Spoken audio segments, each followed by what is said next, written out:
आइए हम सीखते हैं रक्त के बारे में। ठीक है, तो रक्त का जो पहला ये स्टेप है कि रक्त का जो पीएच मान होता है 7.4 होता है, और आप जानते हैं कि 7 से जो कम होता है वह अम्लीय होता है, और 7 से जो अधिक होता है जिसका पीएच मान वह क्षारीय होता है।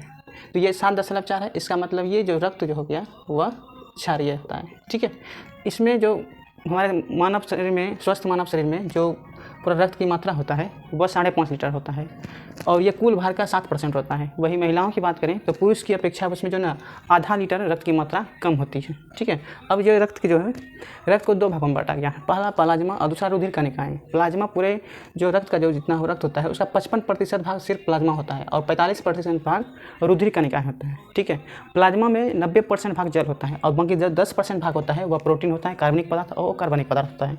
ठीक है, रुधिर कणिकाएं 3 प्रकार का होता है, एक होता है आरबीसी यानी जिसको बोलते हैं लाल रक्त कण, और दूसरा होता है श्वेत रक्त कण, और तीसरा होता है प्लेटलेट्स, डब्ल्यूबीसी और प्लेटलेट्स। ठीक है, अब आरबीसी के बारे में हम सही से जानते हैं। ठीक है, आरबीसी को एथ्रोसाइट भी कहा जाता है। इसका आकार जो होता है उभयावतल होता है, और इसमें केंद्रक उपस्थित नहीं होता है, इसमें जो केंद्रक नहीं होता है। ठीक है, और एक इसमें हीमोग्लोबिन नामक वर्णक पाया जाता है, जिसके वजह से इसका जो आरबीसी यानी रेड ब्लड कार्पल का जो रंग होता है वह कैसा होता है, लाल होता है, जिसको लाल रक्त कण कहते हैं। ठीक है, इसमें हीमोग्लोबिन नामक वर्णक पाया जाता है। अब इसका निर्माण कहाँ होता है, तो इसका निर्माण जो है अस्थिमज्जा होता है, वही जो ये भ्रूण होता है, भ्रूण में जो है इसका निर्माण यकृत में होता है। ठीक है, और इसका जीवन काल 120 दिन होता है, और जब ये लाल रक्त कण जब खराब हो जाता है तब जो है यह स्प्लीन में जाके खत्म हो जाता है, इसलिए स्प्लीन का जो इसको कब्रगाह कहा जाता है, स्प्लीन को रेड ब्लड कार्पल का कब्रगाह कहा जाता है।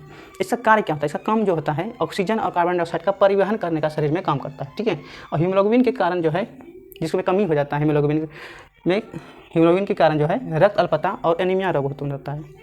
अब बात करें डब्ल्यूबीसी का यानी वाइट ब्लड कार्पल, इसको ल्यूकोसाइट भी कहा जाता है, और इसका कोई नियमित आकार नहीं होता, यानी अनियमित आकार का होता है। और इसमें जब देखें तो कि आरबीसी जो है रेड ब्लड कार्पल का जो केंद्रक होता है अनुपस्थित होता है, यानी नहीं होता है, लेकिन इसमें केंद्रक उपस्थित होता है।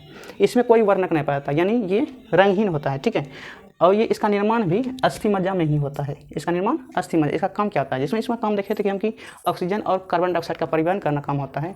ठीक उसी तरह इसका काम जो होता है रोगों से रक्षा करना, यानी संक्रमण से रक्षा करना होता है। ठीक है, इसका जीवन काल 120 दिन होता है, इसका जीवन काल 4 दिन होता है, यानी डब्ल्यूबीसी का जो जीवन काल होता है वह 4 दिन होता है। आरबीसी जो है एरिथ्रोसाइट कहते हैं, आरबीसी को एरिथ्रोसाइट भी कहता है, जबकि इसको जो है ना ल्यूकोसाइट कहा जाता है। ठीक है, और डब्ल्यूबीसी जो है 2 प्रकार का होता है, एक लिम्फोसाइट होता है, एक मोनोसाइट होता है, और इसका आरबीसी और डब्ल्यूबीसी का जो अनुपात होता है वह 600:1 होता है।